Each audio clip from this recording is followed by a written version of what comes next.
मेरे सभी आत्मिक मित्रों और भगवत प्रेमियों का हृदय की गहराइयों से स्वागत है। जय श्री कृष्ण। आज हम अपनी गीता यात्रा के एक नए और अत्यंत रहस्यमय पड़ाव पर आ पहुंचे हैं। हमारी पिछली यात्रा उस मोड़ पर आकर रुकी थी जहां भगवान श्री कृष्ण ने अर्जुन को समझाया था कि कर्म के बंधन से मुक्ति कर्म को छोड़ने में नहीं, बल्कि उसे एक यज्ञ बनाकर बिना किसी स्वार्थ के करने में है। लेकिन अर्जुन के मन में एक प्रश्न उठ खड़ा हुआ, एक ऐसी जिज्ञासा जिसने स्वयं परमात्मा को अपने सबसे बड़े रहस्य खोलने पर विवश कर दिया। और यहीं से शुरू होता है अध्याय 4, जिसका नाम है ज्ञान कर्म संन्यास योग। आज के इस अध्याय में स्वयं भगवान अपने जन्म का वो रहस्य खोलेंगे जो समय से भी पुराना है। आज हम उस दिव्य प्रकाश के स्रोत तक पहुंचेंगे जहां से यह शाश्वत ज्ञान पहली बार इस धरती पर उतरा था। क्या आपका मन भी कभी कभी हजारों विचारों के शोर में खो जाता है? क्या आप भी सफलता की इस अंधी दौड़ में खुद को भूलते जा रहे हैं? क्या रिश्तों की उलझनें और भविष्य की चिंताएं आपकी शांति छीन लेती हैं? क्या आपको भी कभी कभी लगता है कि आप अपने ही अतीत के बोझ तले दबे हुए हैं और आगे का कोई रास्ता नजर नहीं आ रहा? अगर आपके मन में भी ये सवाल उठते हैं तो विश्वास मानिए, आज का यह अध्याय आपके लिए ही है। आज हम जानेंगे कि ज्ञान की वह कौन सी अग्नि है जो हमारे जन्म जन्मांतरों के पाप और कर्मों को एक ही क्षण में भस्म कर सकती है। आज हमें उस नाव का पता चलेगा जो हमें इस संसार के दुख सागर से पार ले जा सकती है। और आज हमें यह भी पता चलेगा कि वह सच्चा गुरु कौन है जो हमें इस अंधकार से निकालकर उस परम सत्य का अनुभव करा सकता है। तो चलिए अपने हृदय के द्वार खोलकर पूरी श्रद्धा के साथ इस ज्ञान गंगा में डुबकी लगाते हैं और सुनते हैं कुरुक्षेत्र के मैदान में गूंजती भगवान श्री कृष्ण की उस अमृतवाणी को, जो आज हमारे जीवन को एक नई दिशा देने वाली है। कल्पना कीजिए कुरुक्षेत्र के उस मैदान की जहां दो सेनाएं आमने सामने खड़ी हैं और अर्जुन अपने ही प्रियजनों पर शस्त्र उठाने की पीड़ा से पूरी तरह टूट चुके हैं। उस गहन निराशा के क्षण में श्री कृष्ण अपनी मधुर और शांत वाणी में एक ऐसा रहस्य खोलते हैं जो अर्जुन के मन को वर्तमान की पीड़ा से उठाकर अनंत काल के विस्तार में ले जाता है। वह कहते हैं, पार्थ, तुम जो यह संवाद सुन रहे हो, इसे कोई साधारण उपदेश मत समझना। यह ज्ञान की कोई नई धारा नहीं है जो आज पहली बार बह रही है। यह तो वह सनातन शाश्वत प्रकाश है जो सृष्टि के आरंभ से ही अस्तित्व में है। यह वही आत्मज्ञान है जिसे मैंने इस कल्प के आरंभ में करोड़ों वर्ष पहले विवस्वान सूर्यदेव को दिया था। यह सुनकर एक क्षण के लिए सोचिए, श्री कृष्ण ज्ञान का स्रोत किसे बता रहे हैं? सूर्य को। सूर्य जो इस संसार को प्रकाश, ऊर्जा और जीवन देता है। जैसे सूर्य के बिना भौतिक जगत अंधकार में डूब जाएगा, वैसे ही इस दिव्य ज्ञान के बिना मानवता का आध्यात्मिक जीवन अंधकार में हो जाता है। कृष्ण यह संकेत दे रहे हैं कि जो ज्ञान वह दे रहे हैं वह आत्मा के लिए वही है जो सूर्य शरीर के लिए है। यह जीवन का मूल स्रोत है। वह आगे बताते हैं, सूर्यदेव ने इस ज्ञान को अपने पुत्र मनु, मानव जाति के जनक, को दिया और मनु ने इसे अपने पुत्र इक्ष्वाकु को सौंपा। इस तरह गुरु से शिष्य तक यह ज्ञान एक पवित्र धारा की तरह पीढ़ी दर पीढ़ी महान राजर्षियों तक पहुंचता रहा। यह परंपरा का महत्व है। सच्चा ज्ञान केवल किताबों में नहीं मिलता, वह एक जागृत आत्मा से दूसरी जिज्ञासु आत्मा में प्रवाहित होता है। यह एक जलते हुए दीपक से दूसरे दीपक को जलाने जैसा है। लेकिन अर्जुन, समय का प्रवाह हर चीज पर अपनी धूल चढ़ा देता है। धीरे धीरे लोगों की प्राथमिकताएं बदल गईं। संसार के भोगविलास में पड़कर उन्होंने इस आत्मज्ञान की उपेक्षा कर दी। योग्य गुरु और सच्चे शिष्य दुर्लभ हो गए और वह महान योग विद्या इस संसार से लगभग लुप्त हो गई, जैसे कोई चमकदार हीरा मिट्टी में दब गया हो। अब श्री कृष्ण उस संवाद का सबसे मार्मिक और महत्वपूर्ण हिस्सा कहते हैं, आज वही प्राचीन, अनमोल और लुप्त हो चुका रहस्य मैं तुम्हारे सामने फिर से प्रकट कर रहा हूं। और जानते हो क्यों? इसलिए नहीं कि तुम एक महान योद्धा हो, बल्कि इसलिए क्योंकि तुम मेरे भक्त हो, मेरे प्रिय सखा हो। तुम्हारे हृदय में श्रद्धा है, जानने की सच्ची व्याकुलता है, और तुम इस गहरे रहस्य को धारण करने की पात्रता रखते हो। इस एक वाक्य में श्री कृष्ण ने ज्ञान प्राप्त करने की सबसे बड़ी योग्यता बता दी, एक खुला हुआ, प्रेमपूर्ण और विश्वास से भरा हृदय। ईश्वर अपना सबसे बड़ा रहस्य उसे सौंपता है, जो अहंकार से नहीं, बल्कि प्रेम और मित्रता के भाव से उसके पास आता है। यह क्षण अर्जुन के लिए एक साधारण उपदेश न रहकर एक दिव्य वरदान बन गया, जहां परमात्मा स्वयं अपने मित्र का हाथ थामकर उसे अज्ञान के अंधकार से बाहर निकालने के लिए तैयार थे।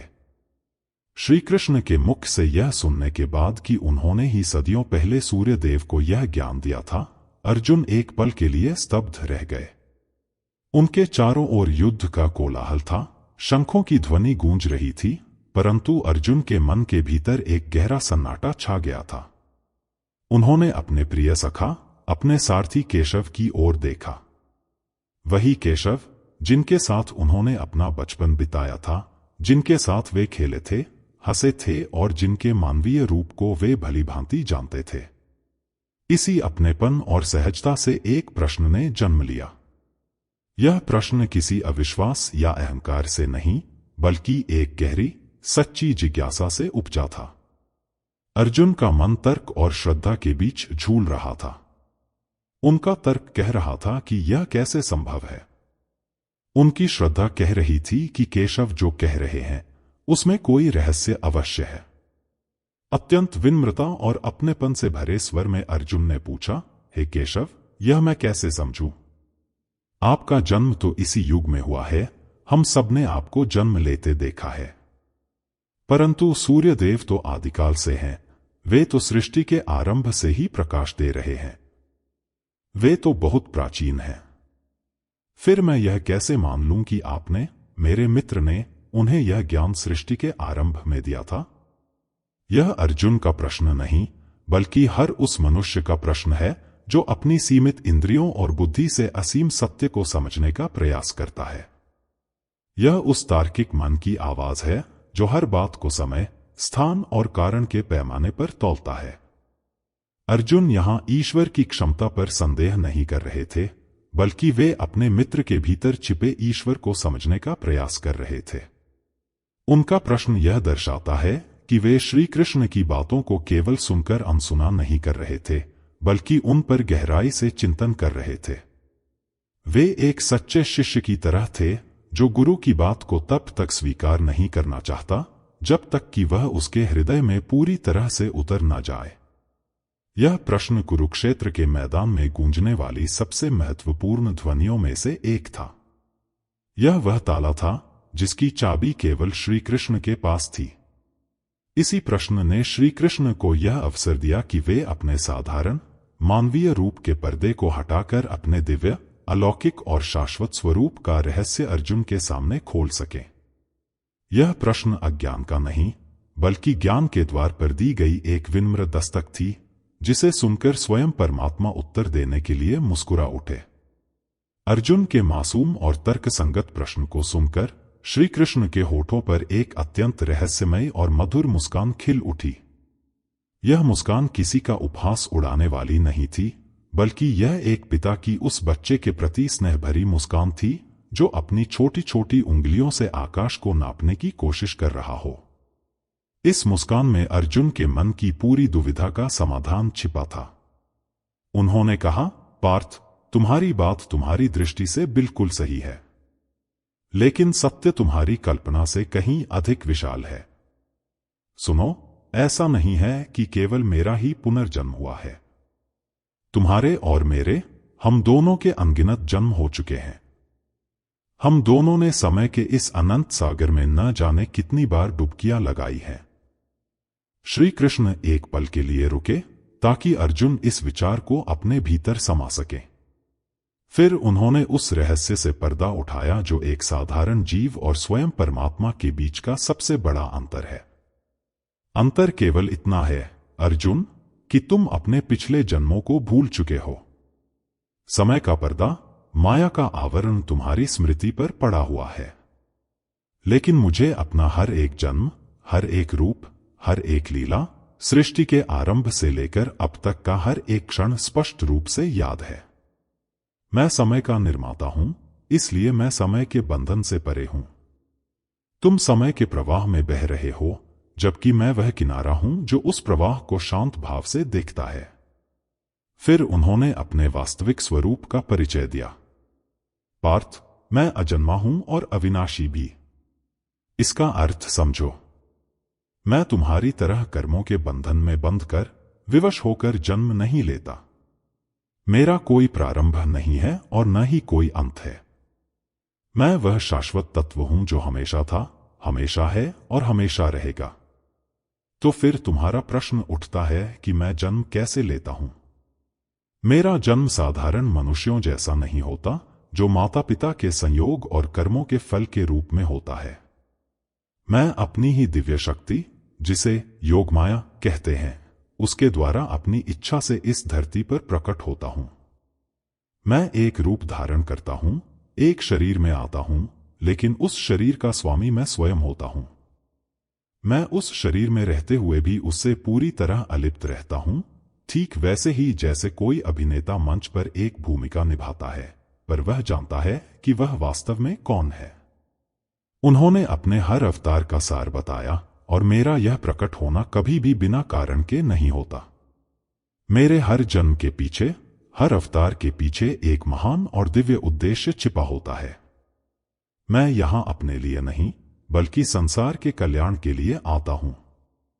इस संवाद के माध्यम से श्री कृष्ण ने अर्जुन को उनकी सीमित मानवीय चेतना से उठाकर एक अनंत, दिव्य चेतना का दर्शन कराया, जहां जन्म और मृत्यु केवल एक लीला है और उसका सूत्रधार स्वयं प्रेम और करुणा के सागर में डूबा हुआ परमात्मा है। जब श्री कृष्ण ने अपने जन्म के दिव्य रहस्य को खोला, तो अर्जुन का मन एक गहरे विस्मय में डूब गया। उन्होंने सोचा, यदि आप अजन्मा, अविनाशी और सर्वशक्तिमान हैं, तो फिर आपको इस नश्वर संसार में, इस दुख और संघर्ष से भरी धरती पर आने की क्या आवश्यकता है? अर्जुन के इस अनकहे प्रश्न को समझते हुए श्री कृष्ण की वाणी में अब एक अलग ही गंभीरता और करुणा का सागर उमड़ पड़ा। उन्होंने कहा, पार्थ, अब सुनो कि मेरा अवतार क्यों होता है। मैं यहां अपने लिए नहीं आता। मेरा आना इस संसार के लिए एक दिव्य हस्तक्षेप है, एक ब्रह्मांडीय आवश्यकता है। कल्पना करो, अर्जुन, कि यह संसार एक विशाल तराजू है। एक पल्ले पर धर्म है और दूसरे पर अधर्म। धर्म का अर्थ केवल पूजा पाठ नहीं, बल्कि सत्य, करुणा, न्याय, कर्तव्य और प्रेम है। यह वह व्यवस्था है जो समाज को और इस सृष्टि को संतुलित रखती है। और अधर्म का अर्थ है अहंकार, अन्याय, स्वार्थ, क्रूरता और घृणा। जब जब इस धरती पर अधर्म का पलड़ा भारी होने लगता है, जब सत्य की आवाज दबा दी जाती है, जब निर्बलों पर अत्याचार होता है, जब प्रेम की जगह घृणा ले लेती है और मनुष्य अपने जीवन के वास्तविक उद्देश्य को भूलकर केवल अपनी इंद्रियों का दास बन जाता है, तब धर्म की ज्योति मध्यम पड़ने लगती है। तब सृष्टि का संतुलन बिगड़ जाता है। ठीक उसी निर्णायक क्षण में, जब चारों ओर अंधकार इतना घना हो जाता है कि सज्जनों और भक्तों को भी लगने लगता है कि अब अच्छाई की कोई आशा नहीं बची, जब उनकी प्रार्थनाएं और आंसू आकाश में गूंजते हैं, तब मैं आता हूं। श्री कृष्ण ने अपने आने के 3 मुख्य कारण बताए, जो एक दूसरे से जुड़े हुए हैं। पहला, सज्जनों की रक्षा करने के लिए, परित्राणाय साधु नाम। मेरा पहला उद्देश्य उन पुण्य आत्माओं की रक्षा करना है जो इस घोर अंधकार में भी धर्म का दिया जलाए रखते हैं। मैं उन्हें यह विश्वास दिलाने आता हूं कि तुम्हारा मार्ग व्यर्थ नहीं है, तुम्हारी आस्था अकेली नहीं है। मैं उनकी ढाल बनकर खड़ा होता हूं, उनके आंसू पोंछता हूं और उनके हृदय में धर्म के प्रति निष्ठा को और भी मजबूत करता हूं। दूसरा, दुष्टों का विनाश करने के लिए, विनाशाय च दुष्कृताम। मेरा दूसरा उद्देश्य उस अधर्म की जड़ का विनाश करना है जो समाज में विष की तरह फैल रहा है। दुष्टों का विनाश केवल उनके शरीर का अंत नहीं, बल्कि उनकी उस आसुरी विचारधारा का अंत है जो मानवता को नष्ट कर रही है। यह एक शल्य चिकित्सा की तरह है, जहां शरीर को बचाने के लिए उस सड़े हुए अंग को काट कर फेंकना ही पड़ता है। तीसरा, धर्म की फिर से स्थापना करने के लिए धर्म संस्थापनार्थाय, और मेरा अंतिम और सबसे महत्वपूर्ण उद्देश्य है धर्म की फिर से स्थापना करना। मैं केवल अंधकार को मिटाने नहीं आता, बल्कि प्रकाश को फिर से स्थापित करने आता हूं। मैं अपने जीवन और अपने कर्मों से यह दिखाता हूं कि सत्य और प्रेम का जीवन कैसे जिया जाता है। मैं समाज के नैतिक और आध्यात्मिक मूल्यों को फिर से स्थापित करता हूं, ताकि आने वाली पीढ़ियां उस मार्ग पर चल सकें। श्री कृष्ण ने कहा, और अर्जुन, यह किसी एक युग की बात नहीं है। हर युग में जब जब यह संतुलन बिगड़ेगा, मैं आऊंगा। यह मेरा संकल्प है, यह मेरा वचन है। मेरा आना इस सृष्टि का संतुलन बनाए रखने की एक शाश्वत प्रक्रिया है। यह सुनकर अर्जुन को समझ आया कि कुरुक्षेत्र का यह युद्ध केवल एक राज्य के लिए नहीं हो रहा है, बल्कि यह धर्म और अधर्म के बीच का शाश्वत संघर्ष है, और उनके मित्र केशव स्वयं उस धर्म की स्थापना के लिए ही अवतरित हुए हैं। जब श्री कृष्ण ने अपने अवतार का महान उद्देश्य अर्जुन के सामने रखा, तो उन्होंने इसके साथ ही मानवता के लिए सबसे बड़े वरदान का रहस्य भी खोल दिया। यह केवल एक जानकारी नहीं थी, बल्कि एक निमंत्रण था, जन्म और मृत्यु के अंतहीन सिलसिले को समाप्त करने का निमंत्रण। श्री कृष्ण ने अर्जुन की आंखों में झांकते हुए कहा, पार्थ, मैंने तुम्हें यह बताया कि मैं कौन हूं और मैं क्यों आता हूं। अब मैं तुम्हें यह बताता हूं कि इस ज्ञान का तुम्हारे लिए क्या महत्व है। जो कोई भी मनुष्य मेरे इस दिव्य जन्म और मेरे अलौकिक कर्मों के रहस्य को तत्व से जान लेता है, वह परम गति को प्राप्त होता है। यहां तत्व से जानना सबसे महत्वपूर्ण है। इसका अर्थ केवल बौद्धिक रूप से यह स्वीकार कर लेना नहीं है कि ईश्वर अवतार लेते हैं। इसका गहरा अर्थ है इस सच्चाई को अपने हृदय की गहराई में अनुभव कर लेना। यह समझ जाना कि मेरा जन्म किसी कर्म के बंधन का परिणाम नहीं, बल्कि शुद्ध करुणा और प्रेम का अवतरण है। यह देख पाना कि मेरा हर कर्म, चाहे वह माखन चुराना हो, गोवर्धन पर्वत उठाना हो, या आज इस रणभूमि में तुम्हारा सारथी बनना हो, वह किसी व्यक्तिगत लाभ या इच्छा के लिए नहीं है। मेरा हर एक कार्य केवल और केवल लोक कल्याण के लिए है, संसार के संतुलन और प्रेम की स्थापना के लिए। जब कोई व्यक्ति इस रहस्य को आत्मसात कर लेता है, तो उसके भीतर एक अद्भुत क्रांति घटित होती है। वह यह देख पाता है कि इस ब्रह्मांड का परम कर्ता भी यदि निस्वार्थ भाव से कर्म कर सकता है, तो मैं और मेरा स्वार्थ कितना तुच्छ है। इस ज्ञान के प्रकाश में उसके अपने कर्मों से मैं करता हूं और मुझे इसका फल चाहिए, यह भाव धीरे धीरे पिघलने लगता है। उसकी आत्मा पवित्र होने लगती है। और फिर श्री कृष्ण उस अंतिम परिणाम की घोषणा करते हैं जो हर आत्मा की सबसे गहरी प्यास है। अर्जुन, ऐसा ज्ञानी पुरुष जब अपने इस वर्तमान शरीर का त्याग करता है, तो उसे फिर से इस दुख और बंधन से भरे संसार में लौटकर नहीं आना पड़ता। उसे फिर किसी माता के गर्भ में प्रवेश नहीं करना पड़ता। जन्म और मृत्यु का वह चक्र जो युगयुगों से आत्मा को थका रहा है, उसके लिए हमेशा के लिए रुक जाता है। तो फिर वह आत्मा जाति कहाँ है? श्री कृष्ण कहते हैं, वह सीधा मुझे ही प्राप्त होता है। यह मिलन कैसा है? यह उस बूंद की तरह है जो अनंत काल तक भटकने के बाद वापस अपने सागर में समा जाती है। यह उस प्रकाश की किरण की तरह है जो अपने स्रोत यानी परम सूर्य में विलीन हो जाती है। वह आत्मा अपनी छोटी सीमित पहचान को छोड़कर मेरे ही सच्चिदानंद स्वरूप में स्थित हो जाती है। वह परम शांति, परम प्रेम और परम आनंद को पा लेती है। यही आत्मा की अपने सच्चे घर वापसी है। वे पूरी दृढ़ता से कहते हैं, अर्जुन, यही मुक्ति का, मोक्ष का सच्चा और सीधा मार्ग है। किसी जटिल कर्मकांड या कठोर तपस्या से भी अधिक शक्तिशाली है यह दिव्य ज्ञान जो तुम्हें मेरे वास्तविक स्वरूप से जोड़ता है। यह सुनकर कि ईश्वर को पा लेना ही मुक्ति का मार्ग है, अर्जुन के मन में एक और लहर उठी होगी। उन्होंने सोचा होगा, हे केशव, यह मार्ग तो बहुत कठिन लगता है। क्या मुझ जैसा साधारण मनुष्य इस पर चल पाएगा? क्या मुझसे पहले कोई इस मंजिल तक पहुंचा है? अर्जुन के इस मौन संशय को पढ़कर श्री कृष्ण ने उन्हें विश्वास और प्रेरणा का एक शक्तिशाली सहारा दिया। उन्होंने कहा, पार्थ, तुम इस रास्ते पर चलने वाले पहले यात्री नहीं हो। तुम अकेले नहीं हो।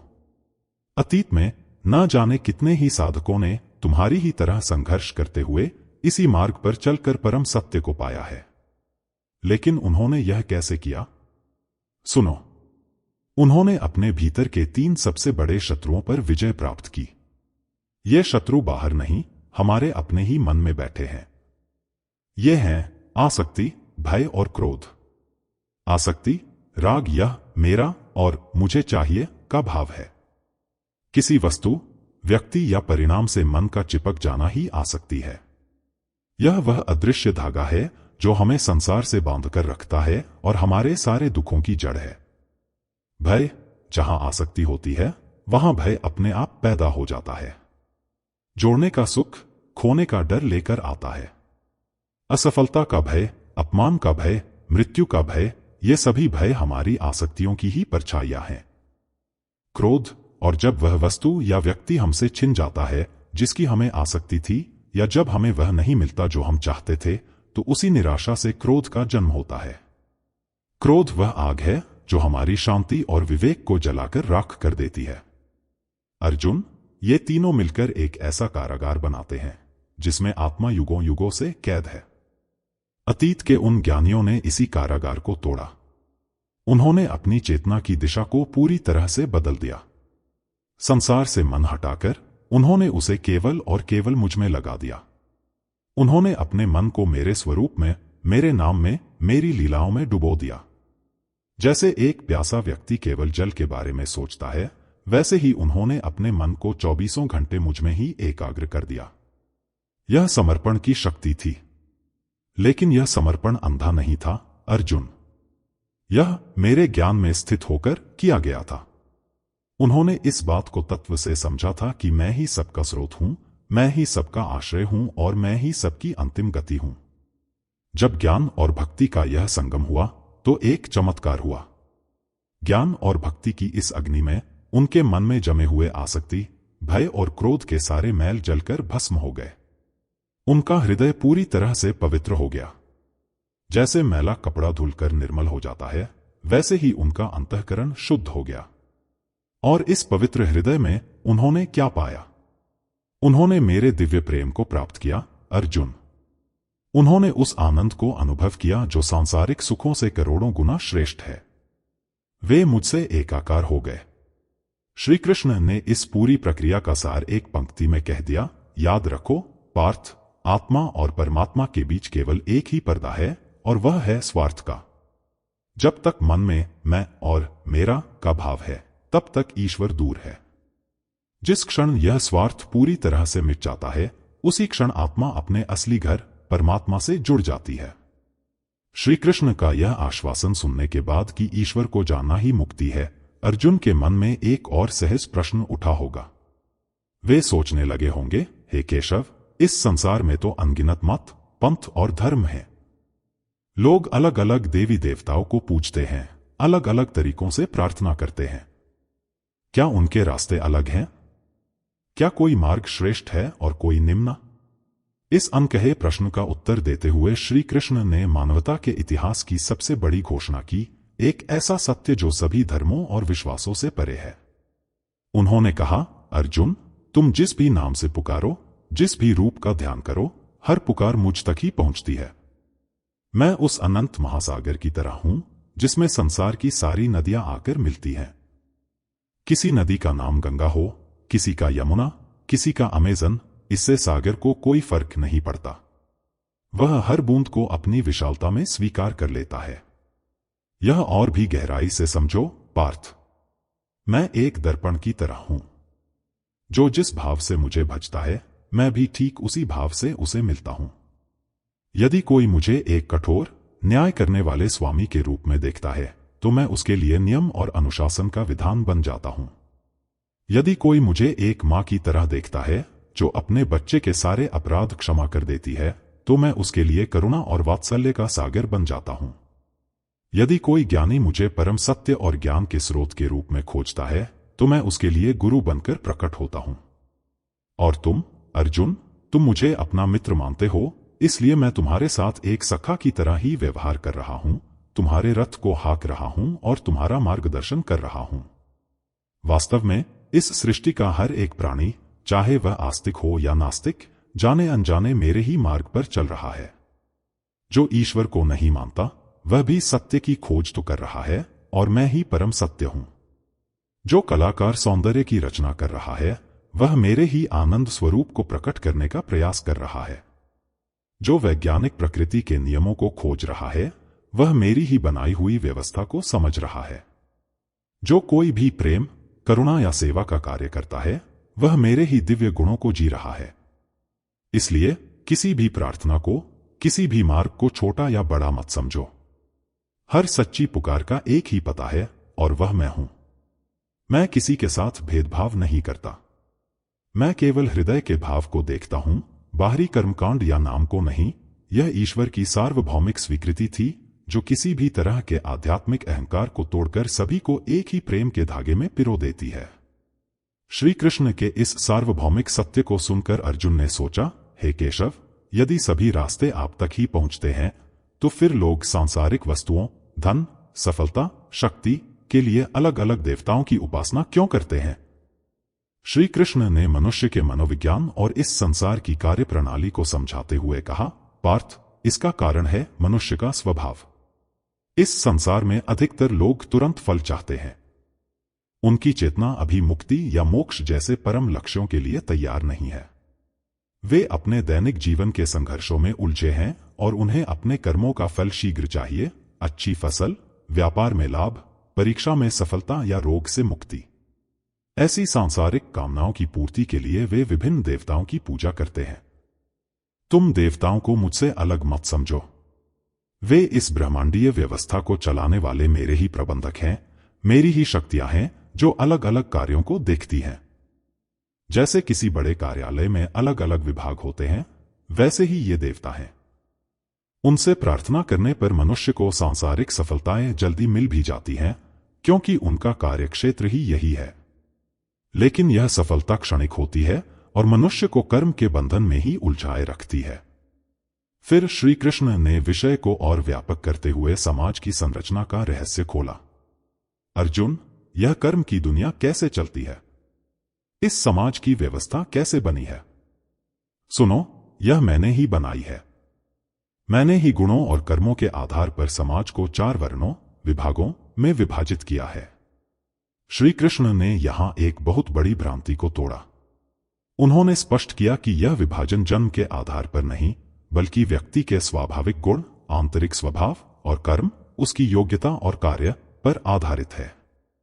हर मनुष्य में 3 गुण होते हैं: सत्व, ज्ञान, पवित्रता, रजस, क्रियाशीलता, जुनून, और तमस, जड़ता, अज्ञान।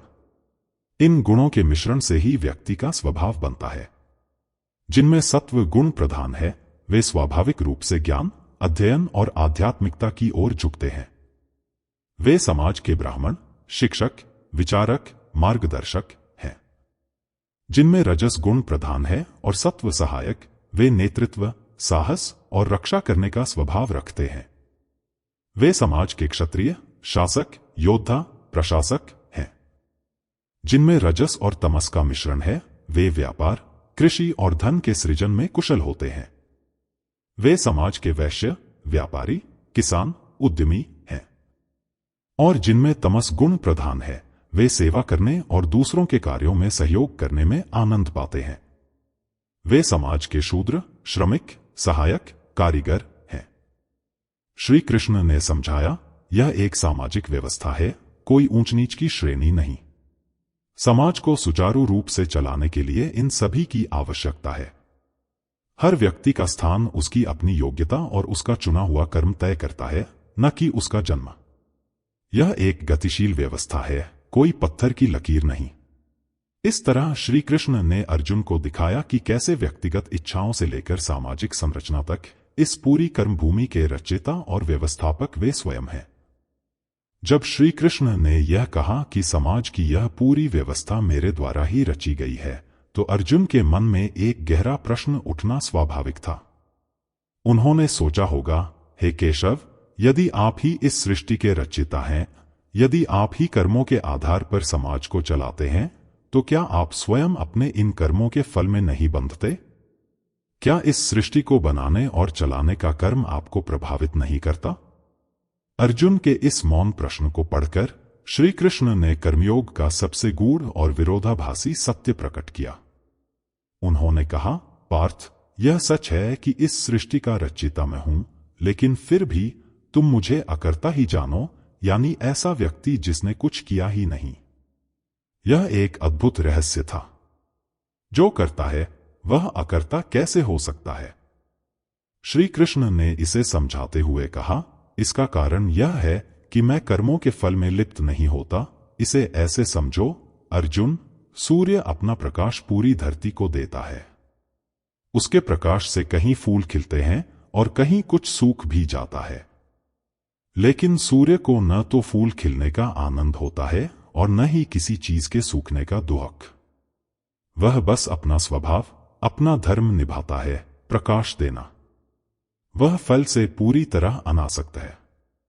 ठीक इसी तरह मैं इस सृष्टि की रचना करता हूं, इसका पालन करता हूं और अंत में इसका सहार भी करता हूं, लेकिन यह सब मेरी लीला है, मेरा स्वभाव है। इसके पीछे मेरी कोई व्यक्तिगत इच्छा, कोई कामना नहीं छिपी है। मुझे किसी भी फल की इच्छा नहीं है। मुझे न तो स्वर्ग का सुख चाहिए, न ही किसी से सम्मान। मेरा हर कार्य केवल एक स्वतःस्फूर्त, आनंदपूर्ण अभिव्यक्ति है, किसी अभाव को भरने का प्रयास नहीं। जब कोई व्यक्ति कर्म इसलिए करता है क्योंकि उसे कुछ चाहिए, तो वह उस कर्म के फल से बंध जाता है। अगर फल अच्छा मिला तो अहंकार और सुख, अगर बुरा मिला तो दुख और निराशा। लेकिन जिसका कोई स्वार्थ ही नहीं, उसे कौन सा बंधन बांध सकता है? और फिर श्री कृष्ण ने इस परम ज्ञान को अर्जुन के और हर मनुष्य के जीवन से जोड़ दिया। उन्होंने कहा, पार्थ, यह ज्ञान केवल मेरे बारे में नहीं है, यह तुम्हारे लिए है। जो व्यक्ति मुझे इस रूप में जान लेता है, जो यह समझ जाता है कि ब्रह्मांड का परम संचालक भी बिना किसी स्वार्थ के कर्म कर रहा है, तो उसकी अपनी दृष्टि बदल जाती है। वह भी मेरे इस स्वभाव को अपने जीवन में उतारने लगता है। ऐसा व्यक्ति भी संसार के सारे कर्म करते हुए, अपना कर्तव्य निभाते हुए, परिवार का पालन करते हुए, युद्ध लड़ते हुए, कर्मों के बंधनों में नहीं बंधता। वह कर्म तो करता है, पर उसका मन फल की चिंता से मुक्त हो जाता है। वह अपने कर्मों को ईश्वर को समर्पित एक यज्ञ की तरह करने लगता है। यही है कर्म करते हुए भी कर्म से मुक्त रहने की कला, अर्जुन। जब अर्जुन ने यह सुना कि कर्म करते हुए भी कर्म से मुक्त रहा जा सकता है, तो उनका मन और भी जिज्ञासु हो गया। वे सोचने लगे कि यह कितना जटिल है। कब हमारा कर्म हमें बांधता है और कब मुक्त करता है? आखिर सही कर्म है क्या? क्या चुपचाप बैठ जाना ही मुक्ति है? अर्जुन की इस बढ़ती हुई उलझन को देखकर श्री कृष्ण समझ गए कि अब समय आ गया है कर्म के उस रहस्य से पर्दा उठाने का, जिसे समझना अत्यंत कठिन है। उनकी वाणी और भी गंभीर हो गई। उन्होंने कहा, अर्जुन, अब मैं तुम्हें जो बताने जा रहा हूं, उसे बहुत ध्यान से सुनना। कर्म क्या है और अकर्म, कर्म न करना क्या है, इस विषय में बड़े बड़े बुद्धिमान और ज्ञानी पुरुष भी भ्रमित हो जाते हैं। वे भी यह तय नहीं कर पाते कि वास्तव में सही कार्य क्या है और कब कार्य न करना ही उचित है। लोग अक्सर सोचते हैं कि हाथ पर हाथ धरकर बैठ जाना अकर्म है और यही शांति का मार्ग है, लेकिन वे गलत हैं। कभी कभी बाहर से निष्क्रिय दिखते हुए भी व्यक्ति का मन इच्छाओं, योजनाओं और चिंताओं के तूफान में उलझा रहता है। और कभी कभी कोई व्यक्ति संसार के सबसे बड़े कर्म, जैसे युद्ध, में लगा होता है, पर भीतर से वह पूरी तरह शांत और स्थिर होता है। इसलिए कर्म की गुत्थी इतनी उलझी हुई है कि उसे केवल बाहरी क्रियाओं से नहीं समझा जा सकता। मैं तुम्हें कर्म का वह रहस्य बताऊंगा, जिसे जानकर तुम इस संसार के सभी बंधनों से, सभी दुविधाओं से पूरी तरह मुक्त हो जाओगे। श्री कृष्ण ने कर्म की पहेली को सुलझाने के लिए उसे 3 भागों में बांटा। अर्जुन, मुक्ति के मार्ग पर चलने से पहले इन 3 शब्दों का भेद समझना बहुत आवश्यक है। कर्म, सही कर्म वे कर्म जो शास्त्र सम्मत हैं, जो अपने कर्तव्य के अनुरूप हैं और जो धर्म की रक्षा के लिए किए जाते हैं। तुम्हारा इस समय युद्ध करना कर्म है। विकर्म, निषिद्ध कर्म वे कर्म जो शास्त्र के विरुद्ध हैं, जो अधर्म, पाप और वासना से प्रेरित हैं। ये कर्म आत्मा को नीचे गिराते हैं। तुम्हारा युद्ध से भाग जाना विकर्म होगा। अकर्म, कर्म का अभाव या कर्म से परे, यह सबसे गहरा रहस्य है। इसका अर्थ केवल कर्म न करना नहीं है, बल्कि कर्म करते हुए भी उसके कर्तापन के भाव से और फल की इच्छा से मुक्त हो जाना ही अकर्म है। यह एक आंतरिक अवस्था है, बाहरी क्रिया नहीं। श्री कृष्ण ने अर्जुन को यह कहकर तैयार किया कि कर्म की गति बहुत गहन है। इसे सतही तौर पर नहीं समझा जा सकता।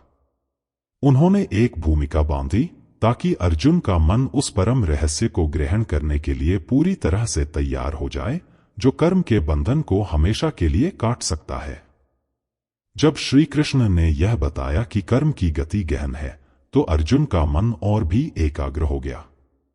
वे उस रहस्य को जानने के लिए व्याकुल थे जो बड़े बड़े ज्ञानियों को भी भ्रमित कर देता है। तब श्री कृष्ण ने कर्मयोग का हृदय, उसका सबसे गूढ़ सूत्र अर्जुन के सामने खोल दिया। उन्होंने कहा, पार्थ, अब मैं तुम्हें एक पहेली देता हूं, जिसे सुलझाते ही तुम मुक्त हो जाओगे। सुनो, जो मनुष्य कर्म में अकर्म देखता है और जो अकर्म में कर्म देखता है, वही मनुष्यों में बुद्धिमान है। यह सुनकर अर्जुन सोच में पड़ गए। यह कैसा विरोधाभास है? श्री कृष्ण ने इस पहेली को सुलझाना शुरू किया। अर्जुन, पहले समझो, कर्म में अकर्म क्या है। कल्पना करो, तुम इस रणभूमि में पूरी शक्ति और कौशल से युद्ध कर रहे हो। तुम्हारे हाथ गांडीव पर हैं, तुम्हारे बाण शत्रु को भेद रहे हैं। बाहर से देखने पर यह संसार का सबसे बड़ा और भयानक कर्म है। लेकिन यदि तुम्हारा मन पूरी तरह शांत है, यदि तुम्हारे भीतर कर्ता होने का अहंकार नहीं है, मैं मार रहा हूं, और यदि तुम्हारे मन में युद्ध के परिणाम, जीत या हार से कोई लगाव नहीं है, तो तुम उस घोर कर्म के बीच होते हुए भी अकर्म की अवस्था में हो। तुम्हारा शरीर कर्म कर रहा है, पर तुम्हारी आत्मा उस कर्म के बंधन से पूरी तरह मुक्त है। जैसे कमल का पत्ता पानी में रहते हुए भी गीला नहीं होता, वैसे ही तुम संसार में सबसे बड़ा कर्म करते हुए भी उससे अछूते रहते हो। यही है कर्म में अकर्म को देखना। अब इसका उल्टा समझो, अकर्म में कर्म। कल्पना करो एक व्यक्ति की, जो संसार के सभी कार्यों को छोड़कर एक गुफा में या एकांत में बैठा है। बाहर से वह कोई कर्म नहीं कर रहा, वह अकर्म में दिखाई देता है।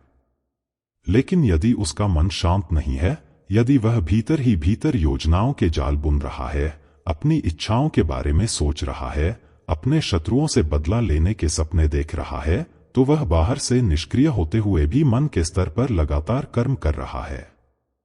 वह उस कर्म के बंधन में उतना ही बंधा हुआ है जितना कोई सांसारिक व्यक्ति। यही है अकर्म में कर्म को देखना। इसलिए अर्जुन, सच्चा योगी वही है जो इस रहस्य को समझता है। वह संसार के सारे कर्तव्य पूरी जिम्मेदारी से निभाता है। वह एक अच्छा पिता, एक अच्छा पति, एक अच्छा योद्धा, सब कुछ होता है। लेकिन इन सब भूमिकाओं को निभाते हुए भी वह भीतर से पहाड़ की तरह शांत और सागर की तरह अनासक्त रहता है। उसकी चेतना कर्म के शोरगुल से परे एक शांत केंद्र में स्थित रहती है। यह सुनकर अर्जुन को समझ आया कि असली खेल बाहरी क्रियाओं का नहीं, बल्कि भीतरी चेतना का है। उन्होंने सोचा, तो फिर सच्चा ज्ञानी, सच्चा पंडित कौन है? क्या वह जिसे सारे वेदशास्त्र कंठस्थ हों? श्री कृष्ण मुस्कुराए, नहीं अर्जुन, ज्ञानी वह नहीं जिसके पास बहुत सारी जानकारी है। जानकारी तो तोता भी रट सकता है। सच्चा ज्ञानी वह है जिसके जीवन में ज्ञान उतर गया हो, जो ज्ञान को जीता हो। तो क्या है उसकी पहचान?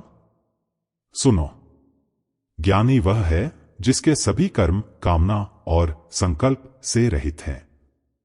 कामना का अर्थ है फल की इच्छा, और संकल्प का अर्थ है मैं यह करके रहूंगा का अहंकार पूर्ण निश्चय। ज्ञानी व्यक्ति कर्म इसलिए नहीं करता कि उसे कुछ पाना है, बल्कि इसलिए करता है क्योंकि वही उसका धर्म है, वही उसका कर्तव्य है। उसका कर्म एक पूजा की तरह होता है, सौदा नहीं। अर्जुन, जैसे आग लकड़ियों को जलाकर राख कर देती है, वैसे ही आत्मज्ञान की अग्नि होती है। जब किसी व्यक्ति को यह बोध हो जाता है कि मैं यह शरीर नहीं, मन नहीं, बल्कि अविनाशी आत्मा हूं, तो यह ज्ञान एक प्रचंड अग्नि की तरह प्रज्वलित होता है। जिसकी कर्मचेतना इस ज्ञान की अग्नि में जलकर भस्म हो चुकी है, वही सच्चा पंडित और योगी है। इस अग्नि में क्या क्या जलता है? कर्म नहीं, बल्कि कर्म करने वाला मैं जल जाता है। कर्म का फल नहीं, बल्कि फल की इच्छा जल जाती है। जब कर्ता का अहंकार और फल की आसक्ति ही भस्म हो गई, तो कर्म बंधन कैसे पैदा कर सकता है? जैसे भुने हुए बीज को आप फिर से मिट्टी में बो दें तो भी वह उग नहीं सकता, वैसे ही ज्ञान की अग्नि में जले हुए कर्म फिर कोई फल, बंधन पैदा नहीं कर सकते। ऐसा ज्ञानी पुरुष हर कर्म करते हुए भी स्वयं को उसका कर्ता नहीं मानता। वह देखता है कि यह सब प्रकृति का खेल है, गुणों का गुणों में वर्तन है। वह स्वयं को केवल एक साक्षी, एक माध्यम समझता है। ईश्वर की शक्ति उसी के माध्यम से कार्य कर रही है। यही है एक सच्चे ज्ञानी की अवस्था, अर्जुन। यह सुनकर अर्जुन रोमांचित हो उठे। उन्होंने ऐसे व्यक्ति की कल्पना की जो कर्म करते हुए भी मुक्त है। उन्होंने सोचा, ऐसा व्यक्ति संसार में जीता कैसे होगा? उसका दिन कैसा बीतता होगा? श्री कृष्ण ने उस ज्ञानी के जीवन की एक सुंदर तस्वीर खींची। उन्होंने कहा, अब सुनो, संसार में रहने की सच्ची कला क्या है? जो व्यक्ति कर्मफलों की सारी आसक्ति त्याग कर जीता है, जो कर्म करने से पहले यह नहीं सोचता कि इससे मुझे क्या मिलेगा, वह पहला कदम उठाता है। उसने अपनी खुशी को कर्म के परिणाम का गुलाम बनाने से इनकार कर दिया है। दूसरा, वह सदा संतुष्ट, नित्य तृप्त रहता है। उसकी संतुष्टि बाहरी सफलताओं या असफलताओं पर निर्भर नहीं करती। उसे कुछ मिल जाए तो भी आनंद में है, कुछ छिन जाए तो भी आनंद में है। उसका आनंद उसके भीतर से आता है, जो किसी भी बाहरी परिस्थिति से प्रभावित नहीं होता। वह आनंद का एक झरना बन जाता है। और तीसरा, वह किसी सहारे पर निर्भर हुए बिना निराश्रय जीता है। उसे न तो लोगों की प्रशंसा का सहारा चाहिए, न धन दौलत का, न पद प्रतिष्ठा का। उसका एकमात्र सहारा स्वयं उसकी अपनी आत्मा है, उसका अपना आत्मस्वरूप है। वह अपने आप में पूर्ण होता है। अर्जुन, जो व्यक्ति इन 3 सूत्रों को अपने जीवन में उतार लेता है, वह हर तरह से कर्म करते हुए भी वास्तव में कुछ नहीं करता। वह संसार के मंच पर अपनी भूमिका निभाता है, पर भीतर से वह जानता है कि वह केवल एक साक्षी है। उसे न सफलता की खुशी छूती है, न असफलता का दुख। वह जीवन के हर उतार चढ़ाव को एक खेल की तरह देखता है। पार्थ, यही जीवन जीने की सच्ची कला है। दुखों से भागना नहीं, बल्कि दुखों के बीच रहकर भी उनसे ऊपर उठ जाना। कर्मों को छोड़ना नहीं, बल्कि कर्मों के बंधन को काट देना। यही परम स्वतंत्रता है, यही सच्चा संन्यास है। जब अर्जुन ने कर्म और अकर्म के इस गहरे रहस्य को समझा, तो उनके मन में एक नई तस्वीर उभरने लगी। उन्होंने जीवन को एक अलग ही दृष्टिकोण से देखना शुरू कर दिया। इसी क्षण श्री कृष्ण ने उन्हें एक और दिव्य रहस्य की ओर बढ़ाया, जिसने कर्म के स्वरूप को पूरी तरह से बदल दिया। उन्होंने कहा, पार्थ, अब तक तुम कर्म को केवल एक क्रिया समझते आए हो, लेकिन आज मैं तुम्हें दिखाऊंगा कि तुम्हारा हर कर्म एक पवित्र यज्ञ कैसे बन सकता है। जब तुम यज्ञ शब्द सुनते हो, तो तुम्हारे मन में एक हवन कुंड, प्रज्वलित अग्नि और उसमें डाली जा रही आहुतियों का चित्र उभरता है। लेकिन अर्जुन, यज्ञ का वास्तविक अर्थ इससे कहीं अधिक गहरा और विशाल है। यज्ञ का अर्थ केवल अग्नि में आहुति देना नहीं है। यज्ञ एक भाव है, एक समर्पण है, एक चेतना की अवस्था है। इसे ऐसे समझो, जब कोई भी कर्म, चाहे वह कितना ही छोटा या बड़ा क्यों न हो, ईश्वर को समर्पित करके, बिना किसी व्यक्तिगत स्वार्थ के, केवल लोक कल्याण या अपने कर्तव्य की भावना से किया जाता है, तो वह साधारण कर्म न रहकर एक पवित्र यज्ञ बन जाता है। उस अवस्था में तुम्हारा कर्मक्षेत्र ही तुम्हारा हवन कुंड बन जाता है। तुम्हारा परिश्रम और तुम्हारी योग्यता उस यज्ञ की अग्नि बन जाती है, और तुम्हारे द्वारा किए गए कार्य उस अग्नि में डाली गई आहुति बन जाते हैं। जब तुम भोजन करते हो, यह सोचकर कि इस शरीर रूपी मंदिर को ऊर्जा देनी है ताकि यह ईश्वर का कार्य कर सके, तो तुम्हारा भोजन करना भी एक यज्ञ है। जब तुम धन कमाते हो, इस भाव से कि इससे तुम धर्म का और दूसरों का पालन करोगे, तो तुम्हारा धन कमाना भी एक यज्ञ है। अर्जुन, तुम्हारा युद्ध करना भी एक महान यज्ञ बन सकता है, यदि तुम इसे अपने अहंकार के लिए नहीं, बल्कि धर्म की स्थापना के लिए, मेरे आदेश का पालन करते हुए, फल की आसक्ति के बिना करो। इस दृष्टिकोण से देखो तो तुम्हारा हर सांस, हर विचार, हर कार्य एक पवित्र आहुति हो सकता है। भाग 15, यज्ञ के विविध रूप, विस्तृत व्याख्या। यह सुनकर अर्जुन की आंखों में एक नई चमक आ गई। उन्होंने महसूस किया कि जीवन को एक पवित्र यज्ञ की तरह जिया जा सकता है। उन्होंने सोचा, तो क्या इस यज्ञ को करने के और भी तरीके हैं? श्री कृष्ण ने अर्जुन के मन को पढ़ लिया और यज्ञ की अवधारणा को और विस्तार दिया। हां पार्थ, हर व्यक्ति का स्वभाव और क्षमता अलग अलग होती है, इसलिए मैंने इस यज्ञ के भी कई रूप बनाए हैं, ताकि हर कोई अपनी योग्यता के अनुसार इस मार्ग पर चल सके। कुछ लोग द्रव्य यज्ञ करते हैं, यानी वे अपनी मेहनत से कमाई हुई धन संपत्ति, अन्न या वस्तुओं का दान करते हैं। वे अपनी भौतिक संपत्ति को ईश्वर की सृष्टि की सेवा में अर्पित कर देते हैं। यह यज्ञ का सबसे सरल और प्रत्यक्ष रूप है। कुछ लोग इससे भी सूक्ष्म यज्ञ करते हैं, इंद्रिय संयम यज्ञ। वे अपनी इंद्रियों, आंख, कान, नाक, जीभ, त्वचा को उनके विषयों, रूप, शब्द, गंध, रस, स्पर्श की ओर भागने से रोकते हैं। वे अपनी देखने, सुनने और बोलने की ऊर्जा को संयम की अग्नि में आहुति दे देते हैं। यह आत्मनियंत्रण का यज्ञ है। कुछ साधक और भी गहरे उतरते हैं और प्राण यज्ञ करते हैं, जिसे तुम प्राणायाम के नाम से जानते हो। वे अपनी आती हुई सांस, प्राण को जाती हुई सांस, अपान में, और जाती हुई सांस को आती हुई सांस में हवन करते हैं। वे अपनी जीवन शक्ति को ही परमात्मा को अर्पित कर देते हैं, जिससे उनका मन शांत और एकाग्र हो जाता है। तो कुछ लोग तपो यज्ञ करते हैं, जिसमें वे कठोर व्रत और तपस्या द्वारा अपने शरीर और मन को तपाकर शुद्ध करते हैं। वे स्वेच्छा से कष्ट सहते हैं ताकि अपनी इच्छा शक्ति को दृढ़ बना सकें। अर्जुन, ये सभी यज्ञ के अलग अलग मार्ग हैं, लेकिन इन सबका उद्देश्य एक ही है। ये सभी आत्मा पर जमे हुए कर्म और वासनाओं के मैल को धोकर उसे पवित्र करते हैं। जब श्री कृष्ण ने यज्ञ के इतने सारे रूपों का वर्णन किया, तो अर्जुन के मन में यह प्रश्न उठना स्वाभाविक था कि इनमें सबसे अच्छा, सबसे श्रेष्ठ यज्ञ कौन सा है। तब श्री कृष्ण ने इस अध्याय के शिखर पर पहुंचते हुए उस परम यज्ञ का रहस्य खोला, जो बाकी सभी यज्ञों का सार है। उन्होंने कहा, लेकिन इन सभी यज्ञों में अर्जुन, ज्ञान यज्ञ ही सर्वश्रेष्ठ है। क्यों?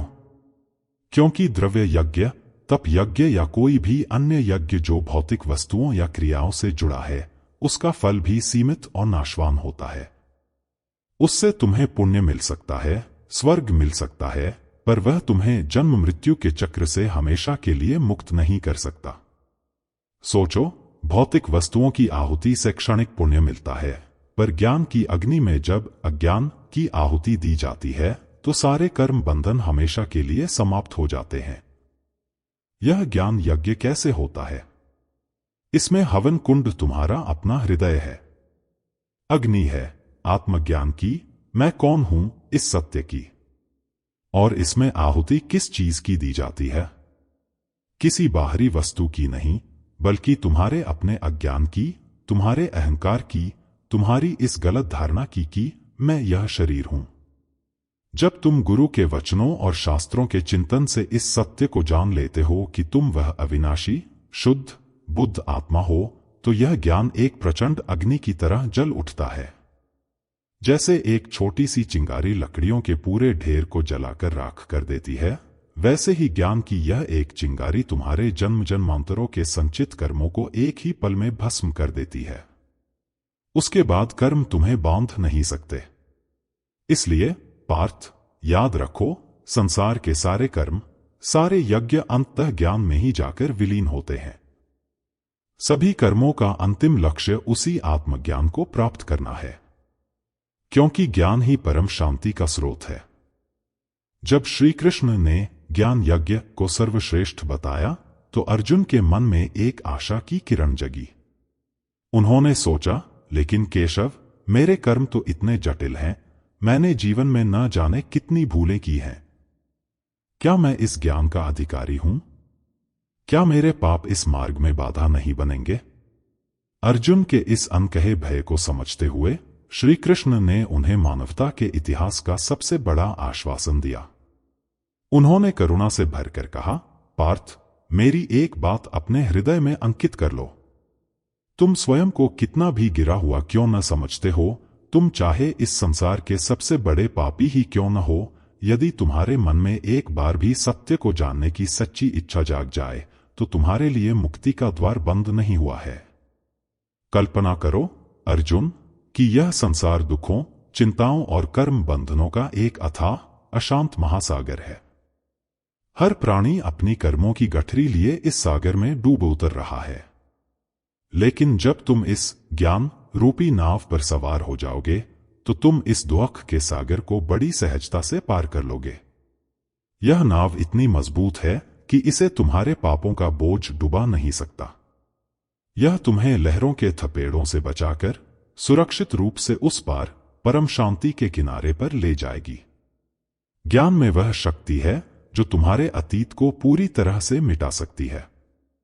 उन्होंने एक और शक्तिशाली उदाहरण दिया, अर्जुन, इसे ऐसे समझो जैसे एक प्रज्वलित, धधकती हुई अग्नि लकड़ियों के बड़े से बड़े ढेर को भी पल भर में जलाकर राख कर देती है, उसके अस्तित्व का कोई चिन्ह भी नहीं छोड़ती। वैसे ही ज्ञान की यह अग्नि तुम्हारे जन्म जन्मांतरों के सभी संचित कर्मों को पूरी तरह से भस्म कर देती है। यह ज्ञान केवल तुम्हारे भविष्य के कर्मों को ही नहीं रोकता, बल्कि यह तुम्हारे अतीत के कर्मों के फल को भी नष्ट कर देता है। यह तुम्हारे कर्मों के खाते को शून्य कर देता है। जिस क्षण आत्मज्ञान का सूर्य उदय होता है, उस क्षण अज्ञान और कर्म का सारा अंधकार अपने आप विलीन हो जाता है। इसलिए अपने अतीत के बोझ से डरो मत अर्जुन। उस ज्ञान को पाने का प्रयास करो जो तुम्हें हर बोझ से मुक्त कर देगा। श्री कृष्ण का यह आश्वासन सुनकर अर्जुन का हृदय कृतज्ञता से भर गया। उन्हें विश्वास हो गया कि उनके लिए भी एक मार्ग है। उनकी आंखों में अब केवल एक ही प्रश्न था, हे मधुसूदन, यह अद्भुत जीवन परिवर्तनकारी ज्ञान मुझे मिलेगा कहाँ? मैं इसे कैसे प्राप्त करूं? तब श्री कृष्ण ने उस मार्ग को उजागर किया जो युगों युगों से ज्ञान की इस पवित्र धारा को जीवित रखे हुए है। उन्होंने कहा, पार्थ, यह दिव्य ज्ञान किसी दुकान में नहीं बिकता, न ही यह केवल किताबें पढ़ लेने से मिलता है। यह दिव्य ज्ञान तुम्हें किसी पहुंचे हुए तत्वदर्शी गुरु की शरण में जाकर ही मिलेगा। तुम्हें एक ऐसे महात्मा को खोजना होगा जिन्होंने केवल सत्य के बारे में पढ़ा या सुना नहीं है, बल्कि जिन्होंने उस सत्य का स्वयं अनुभव किया है, जिन्होंने उसे जिया है। जैसे एक बुझा हुआ दीपक दूसरे दीपक को नहीं जला सकता, वैसे ही एक अज्ञानी व्यक्ति तुम्हें ज्ञान नहीं दे सकता। जब तुम्हें ऐसे कोई गुरु मिल जाए तो उनके पास कैसे जाना है, यह भी सीखो। उनके पास अपनी विद्वता या अपने धन का अहंकार लेकर मत जाना। उनके पास जाओ और सबसे पहले उन्हें दंडवत प्रणाम करो। यह प्रणाम केवल शरीर का झुकना नहीं है, यह तुम्हारे अहंकार का विसर्जन है। यह इस बात की स्वीकृति है कि हे गुरुदेव, मैं नहीं जानता, मेरा पात्र खाली है, कृपया इसे अपने ज्ञान अमृत से भर दीजिए। दूसरा कदम है विनम्रता से उनकी सेवा करो। उनके छोटे छोटे कार्यों में हाथ बंटाओ, उनकी आवश्यकताओं का ध्यान रखो। सेवा करने से हृदय निर्मल होता है और शिष्य और गुरु के बीच एक प्रेम और विश्वास का सेतु बनता है। जब गुरु तुम्हारे निस्वार्थ सेवा भाव से प्रसन्न होते हैं तो वे अपना हृदय तुम्हारे लिए खोल देते हैं। और तीसरा, जब तुम्हारा अहंकार झुक जाए और हृदय सेवा से पवित्र हो जाए, तब उनसे सच्चे दिल से प्रश्न पूछो। अपनी उलझनों, अपनी शंकाओं को उनके सामने रखो। तुम्हारी जिज्ञासा तर्क वितर्क या परीक्षा लेने के लिए नहीं, बल्कि सत्य को गहराई से समझने के लिए होनी चाहिए, ठीक वैसे ही जैसे तुम मुझसे पूछ रहे हो। अर्जुन, जब तुम इस समर्पण, सेवा और सच्ची जिज्ञासा के साथ उनके पास जाओगे, तब वे तत्वदर्शी महात्मा, जो स्वयं सत्य को देख चुके हैं, तुम्हें उस ज्ञान का उपदेश देंगे। और उस ज्ञान को पाकर क्या होगा? उसे पाकर फिर कोई मोह, कोई भ्रम तुम्हें कभी नहीं सताएगा, ठीक वैसे ही जैसे सूर्योदय के बाद अंधकार का कोई अस्तित्व नहीं रह जाता। जब श्री कृष्ण ने ज्ञान प्राप्ति का मार्ग बताया, गुरु की शरण में जाना, सेवा करना और प्रश्न पूछना, तो उन्होंने साथ ही उस मार्ग की सबसे बड़ी खाई, सबसे बड़े शत्रु से भी सावधान किया। यह शत्रु बाहर नहीं, हमारे अपने ही मन के भीतर बैठा है। उन्होंने अर्जुन की आंखों में देखकर एक अंतिम चेतावनी के स्वर में कहा, अर्जुन, एक बात हमेशा याद रखना। जो व्यक्ति संशय करता है, जो अज्ञानी है और जिसमें श्रद्धा नहीं है, वह नष्ट हो जाता है। ये तीन शब्द एक दूसरे से जुड़े हैं। अज्ञान, सत्य को न जानना, ही संदेह को जन्म देता है। और जब मन में हर बात पर संदेह होता है, तो श्रद्धा, विश्वास के लिए कोई स्थान नहीं बचता। श्रद्धा वह हाथ है जो गुरु और ईश्वर की ओर बढ़ाया जाता है। यदि हाथ ही नहीं बढ़ाओगे तो तुम्हें कौन थामेगा? यहां संशय का अर्थ जिज्ञासा नहीं है। अर्जुन ने जो प्रश्न पूछे वह जिज्ञासा थी जो ज्ञान का द्वार खोलती है। लेकिन श्री कृष्ण जिस संशय की बात कर रहे हैं वह एक नकारात्मक, विनाशकारी मनोवृत्ति है। यह वह दीमक है जो विश्वास की हर नींव को चाट जाती है। यह वह मनःस्थिति है जहां व्यक्ति हर चीज पर शक करता है, गुरु पर, शास्त्रों पर, ईश्वर पर और अंत में स्वयं अपनी क्षमता पर भी। ऐसा संशय करने वाला व्यक्ति नष्ट हो जाता है। यह नष्ट होना शारीरिक मृत्यु नहीं, बल्कि आत्मा का पतन है। वह व्यक्ति जीते जी एक नरक का अनुभव करता है। क्यों? क्योंकि संशय करने वाले के लिए न यह लोक है, न परलोक और न ही कोई सुख। न यह लोक, इस दुनिया में वह कोई भी बड़ा काम नहीं कर सकता, क्योंकि हर कदम उठाने से पहले उसे संदेह घेर लेता है। वह किसी पर विश्वास नहीं कर पाता, इसलिए उसके रिश्ते खोखले होते हैं। वह हमेशा डरा हुआ और अनिश्चित रहता है, इसलिए वह कभी सफलता का आनंद नहीं उठा पाता।